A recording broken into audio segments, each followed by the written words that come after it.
Saudara-saudara dikasih, hari ini kita sama-sama masuki minggu biasa yang ke-21. Bacaan-bacaan hari ini lanjutan dari sebuah pengajaran panjang dari Yesus tentang roti hidup dalam Yohanes bab 6. Ayatnya panjang 1-71, tapi yang pengajaran tentang roti hidup, diskusi panjang, itu sampai 6-9. Sedikit review ya. Bagian pertama adalah tentang mukjizat Ekaristi. Yesus menggandakan 5 roti 2 ikan menjadi semua orang mengenyang dan bahkan ada sisa. Menggambarkan bahwa kalau kita selalu bersikap bersyukur dan karena itu murah hati berbagi, semangat solidaritas dan subsidiaritas, maka terjadilah berbagai macam aneka mukjizat kehidupan. Kalau tidak terjadi berarti apa? Ya karena manusia serakah. Itu aja jawabannya. Kalau manusia mau bersyukur dan berbagi, terjadi banyak mukjizat-mukjizat kehidupan di tengah-tengah kita. Minggu kedua, pertanyaan, apa yang kamu cari? Anda ikut Yesus, Anda cari apa? Yesus menunjukkan sikap yang tegas. Kamu kemari bukan mencari aku untuk mendapatkan sabda kehidupan kekal, tapi karena kamu cari aku, karena kamu telah makan dan kenyang. Ikut Yesus cari makan, makan gratis. Makan gratis. Nah kalau makan gratis sekarang laku, ya mungkin Yesus akan mengatakan, kamu ikut saya bukan karena kamu setuju dan mau ikut saya, tapi karena kamu dapat makan gratis. Ya berlaku sampai sekarang juga sama. Makan gratis selalu laku di mana-mana. Untuk kampanye. Termasuk nanti pilkada. Lihat aja. Berarti ya hanya sebatas itu. Hanya cari makan. Makan perut. Tidak makan rohani apalagi yang lain. Ya segitu aja, ya udah. Itu nanti yang akan akhirnya meninggalkan. Lalu yang minggu ketiga, tema ketiga adalah, apa sumber hidupmu? Sumber kehidupan kita, kekuatan kita apa? Dan bagi umat Kristiani ya itulah yang kita temukan dalam Ekaristi. Ini sumber kekuatan kita dalam menghadapi berbagai macam tantangan hidup. Dan hari ini pertanyaan Yesus yang harus kita jawab. Anda masing-masing harus bisa jawab kalau Yesus ditanya. Apakah kamu mau pergi juga meninggalkan aku? Ya, silakan jawab. Ini kalau suami istri juga tanya pada suami istrinya, kamu meninggalin saya juga? Pertanyaan sama. Masih tetap dengan pasangannya atau bagaimana?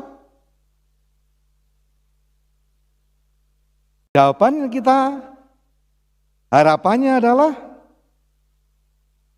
supaya kita boleh menjawab dengan orisinil.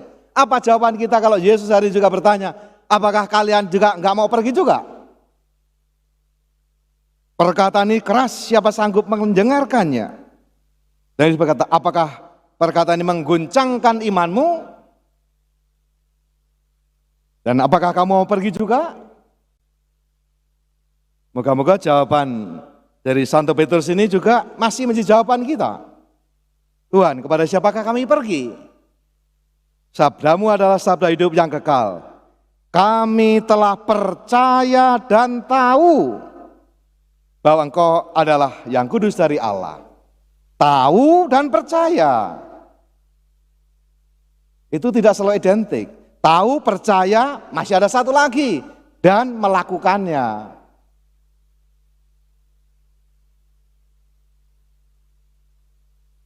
Perkataan ini keras. Ya, orang-orang zaman Yesus juga tidak bisa menerima ajaran Yesus yang mengatakan, akulah roti hidup. Barang siapa makan tubuh dan minum darahku akan memperoleh kehidupan kekal. Yang di dalam ajaran gereja Katolik sampai sekarang menjadi bahwa kehadiran nyata Yesus dalam Ekaristi, dalam roti anggur tubuh dan darah. Ya Yesus mengatakan begitu. Inilah tubuhku, inilah darahku. Ya udah kita ikutin, kita percaya. Dan kita tahu ajaran tentang kehadiran nyata Yesus dalam roti anggur, dalam Ekaristi. Ya kalau orang nggak percaya lah bikin ajaran sendiri, bikin gereja sendiri, ya silahkan. Maka orang mengatakan, kami sudah ikut perjamuan Tuhan. Perjamuan yang mana? Bagi gereja Katolik, perjamuan Tuhan adalah dalam Ekaristi. Bahwa orang punya paham masing-masing, ya silahkan. Dalam sejarah gereja yang akhirnya tetap bertahan dalam ajaran iman tentang kehadiran nyata Yesus dalam roti dan anggur itu adalah tubuh dan darah Kristus, sungguh ya tinggal dua, Katolik dan Ortodoks. Yang lain ya silahkan, Anda punya pendapat lain. Ini hanya simbol, ini hanya kehadiran rohani, bahkan ini tidak hadir. Ya silahkan. Dan ini salah satu titik penting yang membuat akhirnya banyak gereja-gereja. Ya udah, nggak apa-apa. Gereja Katolik tetap. Karena apa? Yang dikatakan Yesus begitu. Tidak kurang, tidak lebih. Kalau ini dianggap keras, ya silahkan.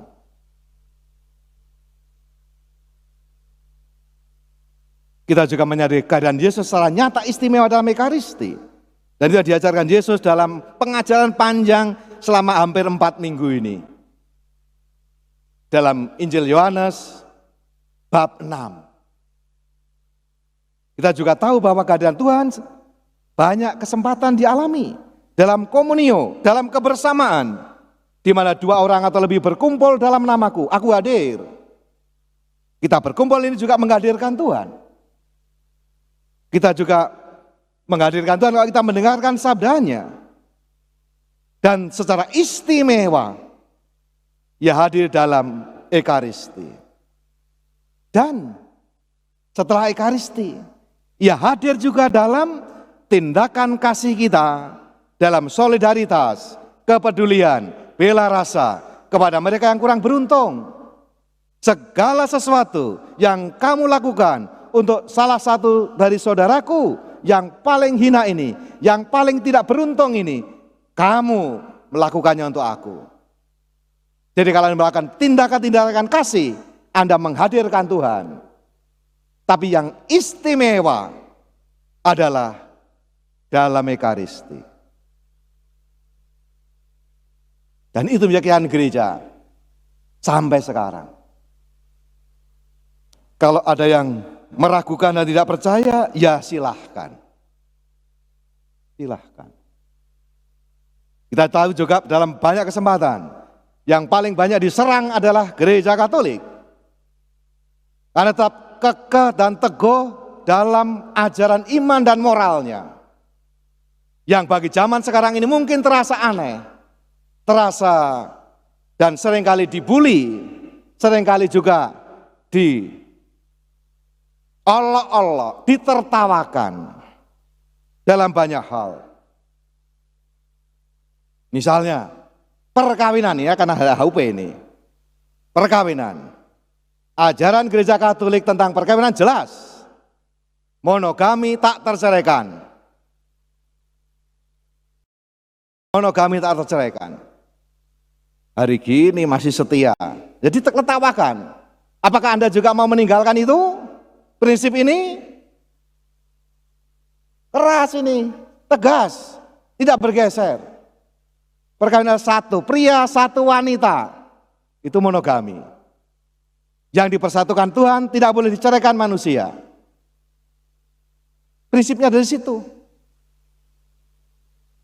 Maka tidak mengenal satu pria banyak wanita, satu wanita banyak pria, atau pria dan pria, wanita dan wanita.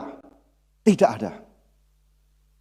Kalau kamu punya keyakinan yang lain, ya silahkan. Tapi jangan paksa gereja Katolik mengubah doktrinnya tentang perkawinan. Jelas. Kalau Anda nggak setuju, ya silahkan. Termasuk dalam bahwa komitmen perkawinan adalah apa? ini yang mau nikah, yang HUP dan juga yang mau menikah, terbuka terhadap hadirnya anak atau keturunan dari perkawinan yang akan dilangsungkan. Itu berarti apa? Terbuka hadirnya anak atau keturunan. Jadi kalau yang mengatakan child free, tidak mau punya anak, ya selesai, sudah. Balik kanan, silahkan, tidak bisa diteruskan.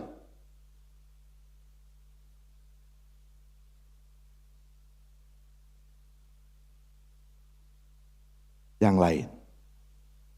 Gereja Katolik teguh pada ajaran budaya menyayangi kehidupan. Dari awal sampai akhir. Dan kita melihat betapa manusia, kehidupan manusia terancam.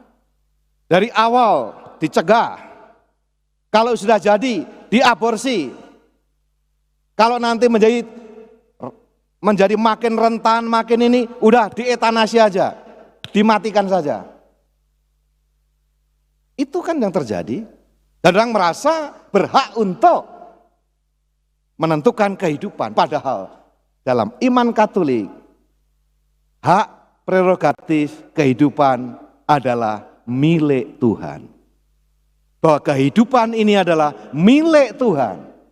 Kita harus menjaga, merawat, memperjuangkan semaksimal mungkin yang kita usahakan.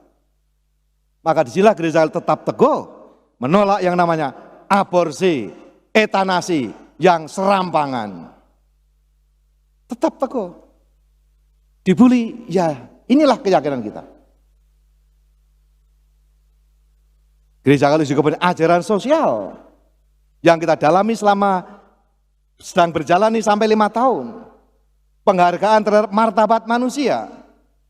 Bonum comune, kesejahteraan bersama. Itu yang kita perjuangkan. Kita tidak memperjuangkan negara Katolik, syariah Katolik, tidak ada. Yang kita perjuangkan adalah kebaikan bersama untuk semua. Bukan hanya untuk Katolik. Tidak.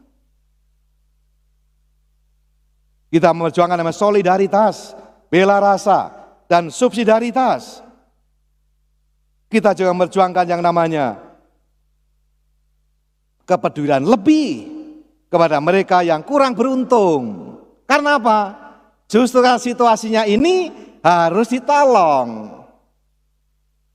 Siapa lagi yang mau menolong? Siapa lagi yang mau bersuara? Gereja hadir menjadi suara mereka yang terpinggirkan, mereka yang kurang beruntung, mereka yang termarginalisasikan oleh apapun.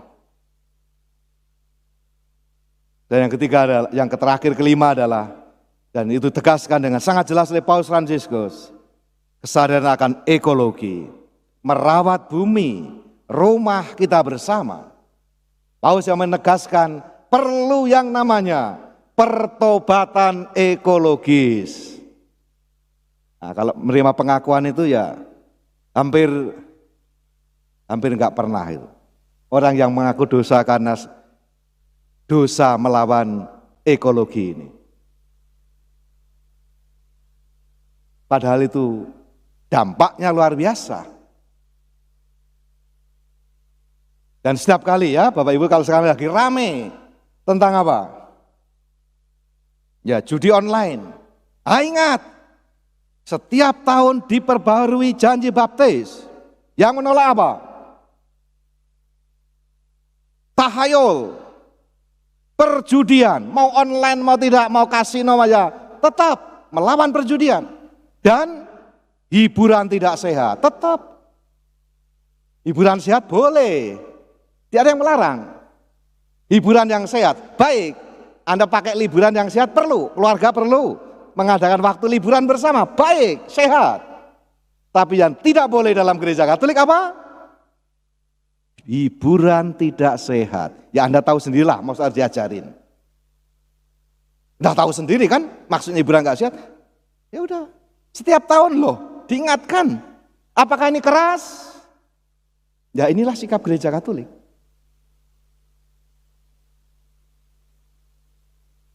Maka kita diajak pada pilihan-pilihan setiap hari. Pilihan-pilihan setiap hari. Apakah Anda memilih Yesus atau tidak? Kita tidak oleh Paus Fransiskus yang akan lagi hadir nanti. Kita tidak bisa menjadi orang Katolik part-time, penggal waktu. Artinya apa? Ya hari Minggu ini ke gereja ya orang Katolik. Tapi Senin sampai Sabtu nggak tahu siapa dia. Itu namanya orang Katolik part-time. Jadi hanya Katolik kalau 1 jam ke gereja. Selebihnya nggak tahu siapa dia. Dan Paus mengatakan, nggak bisa menjadi orang Kristen hanya part-time.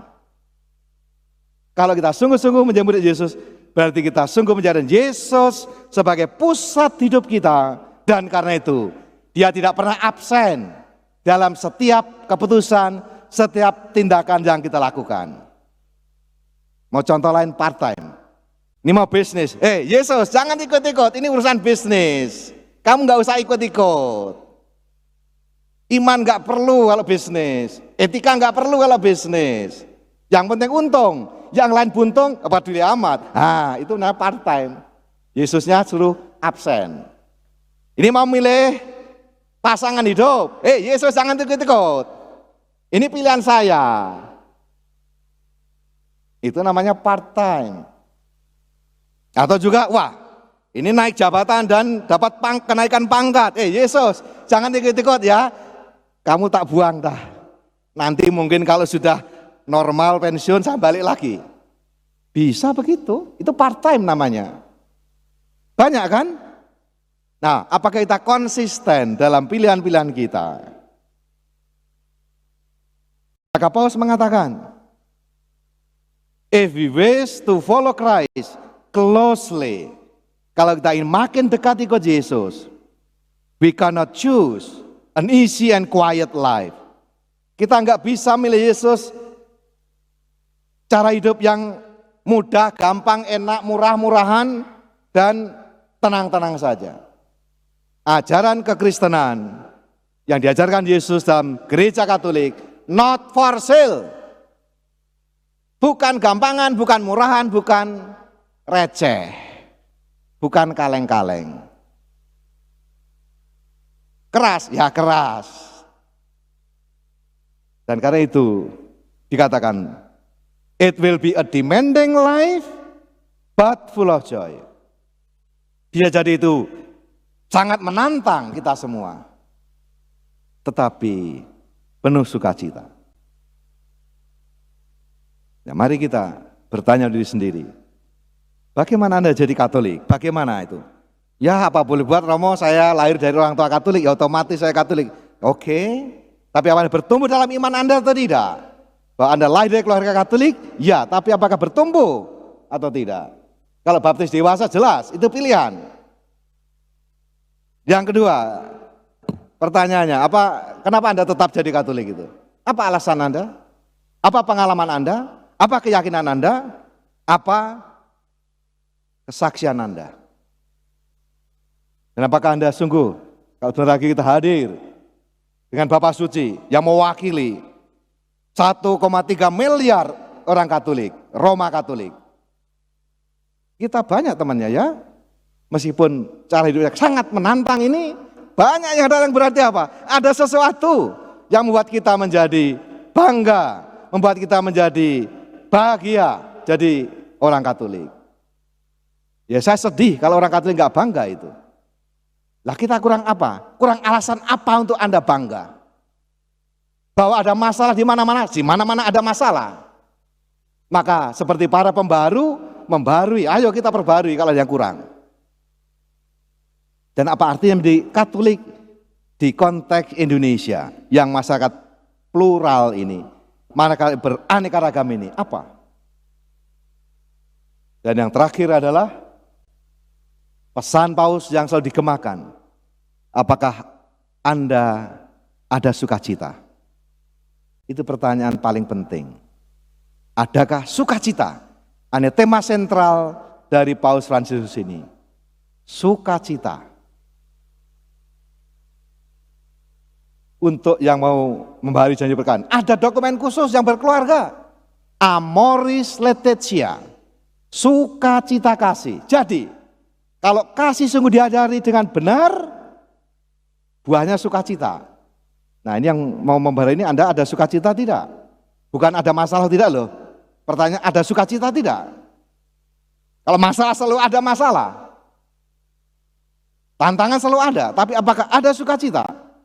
Kalau nggak ada sukacita ya ada yang salah ini. Jangan-jangan tafsirnya keliru seperti tafsir Santo Paulus tadi. Para istri tunduklah pada suami. Ya itu kalau lagi ribut dipakai perang ayat itu. Bukannya perang mulut, perang ayat. Hati-hati ini. Jangan ikut-ikut yang lain, hanya ngambil Alkitab secuplek-secuplek, dibebaskan dari konteksnya, lepas di konteksnya. Enggak bisa. Ada yang lain. Suami, kasihlah istrimu seperti Kristus mengasihi gerejanya. Ya kalau Anda hidup dalam kasih, enggak ada relasi tunduk taat, relasinya kasih. Bukan karena terpaksa, tetapi karena kasih. Jadi ya Bapak Ibu suami istri, kalau perang ayat jangan dipakai ini loh. Anda ngaco kalau begini nih. Hanya ambil ayat, ini ada ayatnya. Para istri taatlah pada suami dan ada kelanjutannya.